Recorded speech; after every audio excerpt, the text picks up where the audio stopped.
Привет всем!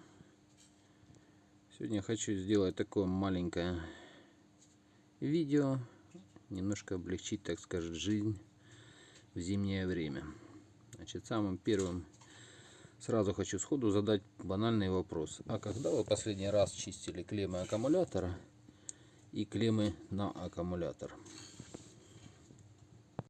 То есть очень часто приходят холода, и начинается проблема, машина то не запускается, то еще что-нибудь. Да, много факторов, там уже сел аккумулятор, он старый и так далее. И все тому подобное, еще всякие нюансы. То есть забываем мы такой фактор, что по морозу металл сжимается. То есть очень часто, если мотор уставший, то есть соответственно металл сжался, пропала компрессия. Или она очень уменьшилась, и машина тоже также не запускается. Но то уже другая тема. Мы, собственно, поговорим про аккумуляторы клеммы. Мало кто, думаю, задумывался о такой банальной вещи, что клеммы аккумулятора не мешает изредка просто взять и почистить. Вот как, допустим, вот здесь видим. Клемма почищена, контакт у нее будет хороший. Также точно легким наждачком чуть-чуть слегка пройтись клеммы на самом аккумуляторе, так как ни крутить, но свинец имеет свойство окисляться. То есть очень качественные латунные клеммы, те, можно сказать, практически не окисляются. Ну а большинство клемм начинают окисляться, и даже получается, аккумулятор бы вроде бы и мог бы дать ток, и может быть даже бы его хватило, но из-за того, что мало того, что холод, клеммы еще вдобавок окислены, то есть контакт плохой, и банально получается простая фишка, мы просто не можем запуститься. И начинаем смыкать аккумулятор туда-сюда, туда-сюда, и вроде, если повезло, то запустились. Прикуривать, там все такое. Ну и мало кто подозревает такой банальной вещи, что изредка хотя бы раз в пару лет желательно просто снять клемму, чуть-чуть ее почистить тут и там, и поставить на место. А еще у некоторых есть банальная вещь, когда здесь банки уже в старых аккумуляторах начинают чуть трескаться, и наружу лезет белый налет, так сказать, пена конденсатор, то есть когда аккумулятор заряжается, и вот здесь образуются соли, которые еще дают еще хуже контакт, соответственно тем самым еще хуже происходит зарядка. То есть это первый момент. Второй момент, который хотелось бы уточнить, точнее тоже такую маленькую подсказочку, это масса. То есть на большинстве автомобилей, то есть массы, то есть одна идет от аккумулятора, или сразу одна идет на кузов или на двигатель, и все, и больше их нету. То есть не пожалейте немного денег и просто продублируйте эти массы. Если, допустим, вот на том же Audi C4 не так давно в ролике я показывал по поводу стабилизаторов и продублирования массы. Ссылочка сейчас появится здесь сверху.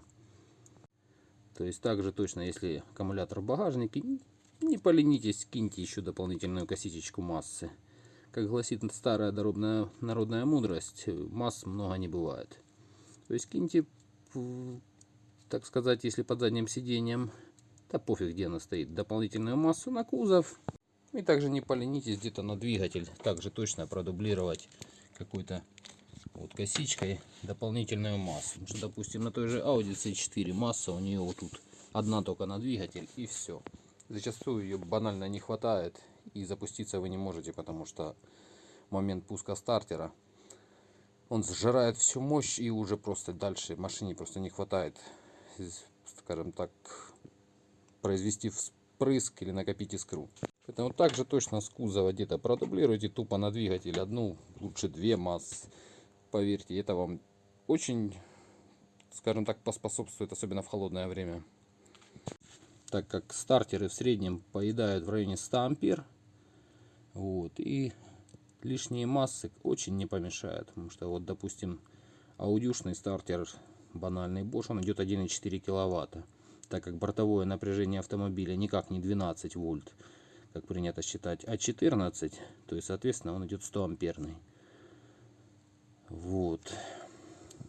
Тем самым ему нужен очень хороший контакт, очень приличная мощность, чтобы нормально прокрутиться. Ну и так, чтобы еще на бортовую сеть осталась какие-то амперы, какое-то напряжение, какая-то мощность, чтобы, соответственно, в тот момент, когда вы прокручиваете стартером, у вас одновременно еще и насос качал, искра шла, форсунки открывались, впрыск был, ну и так далее. И еще и, так как уже включены и аксессуары, и все остальное, еще и все остальное работало. То есть мощность нужна очень приличная для вот этих целей. То есть как на Audi, так и на многих других. Допустим, если на Жигулях, на старых, на Газелях, там вообще были 2,4 киловатта. Те же стартера прямого действия без редукторов. Там вообще это дело космос. Ну, на аудюшных, допустим, этого нет. ВАЗовский, есть такая беда на восьмерках, даже на девятках старого образца прямого действия стартер с прямым валом. То есть у них мощность порядка 2 киловатт. То есть это достаточно очень прилично. Поэтому я думаю, стоит задуматься о том, чтобы почистить клеммы, неважно какая у вас машина, какая марка и так далее, и где-то задублировать еще доп. Массы, так как с массами очень часто есть проблемы.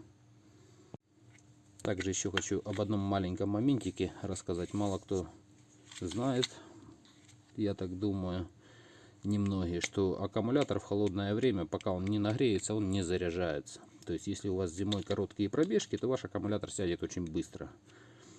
Потому что ему нужно немножко нагреться, только потом он начинает постепенно в нем происходить реакция. И, соответственно, начинается зарядка. Пока он холодный, ледяной на морозе, то есть ничего он не заряжает. Неважно, у вас вроде бы зарядка есть, но как бы вы видите по вольтметру на приборке, но вам вольтметр на приборке показывает не то, что идет зарядка. Как бы он вам показывает, какое сейчас напряжение бортовой сети.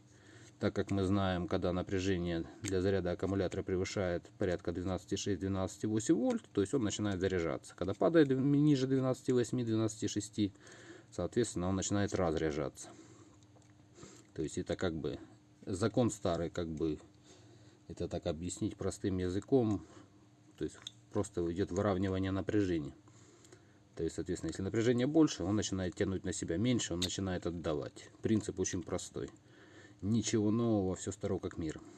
То есть, соответственно, если в холода, в зимнее время у вас малые поездки на малый километраж, то есть машина как бы особо не успевает даже нагреться, там, грубо говоря, до 5-10 даже километров туда-сюда, то готовьтесь к тому, что ваш аккумулятор может просто банально сесть, потому что он просто из-за мороза просто не берет зарядку, не успевает заряжаться, так как он холодный, реакции в нем нет.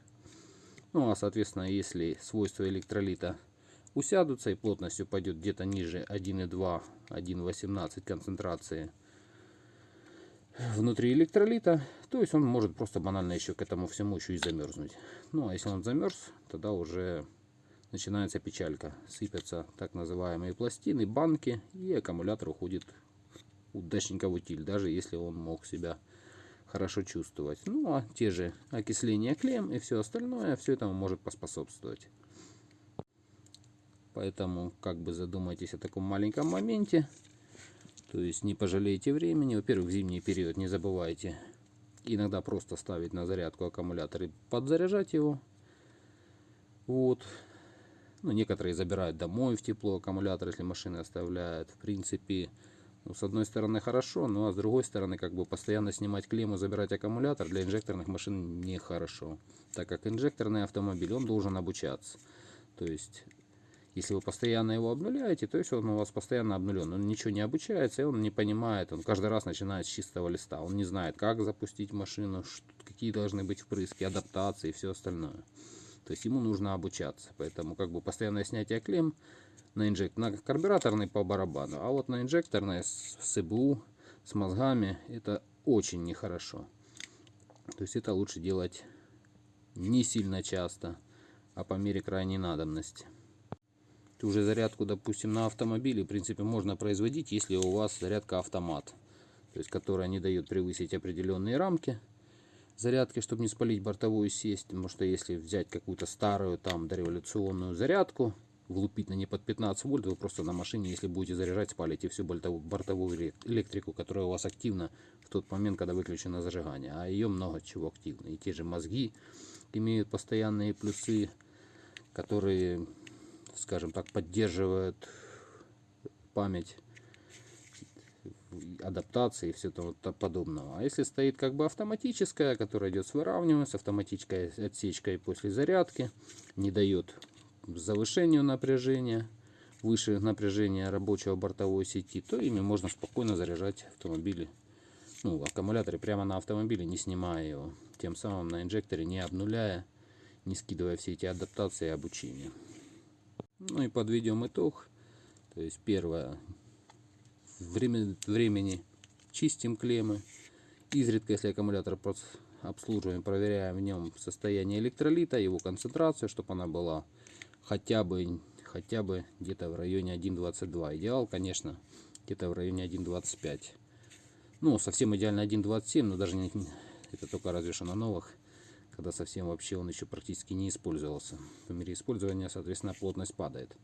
Также еще момент: в аккумуляторы обслуживаемые, не вздумайте залить дистиллированной воды и выгнать машину на мороз. Она у вас просто замерзнет, ваш аккумулятор, на этом все закончится.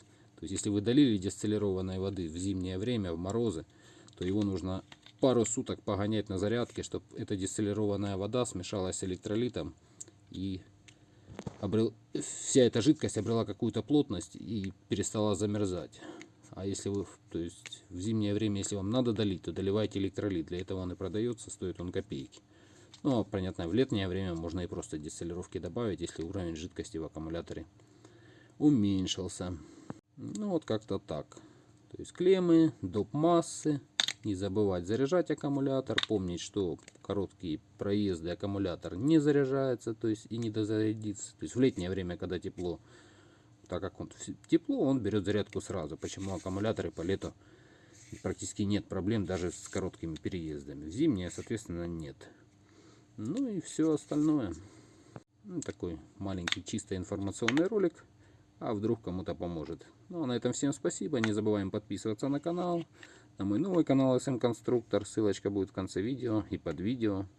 Ну и всем пока. До новых встреч.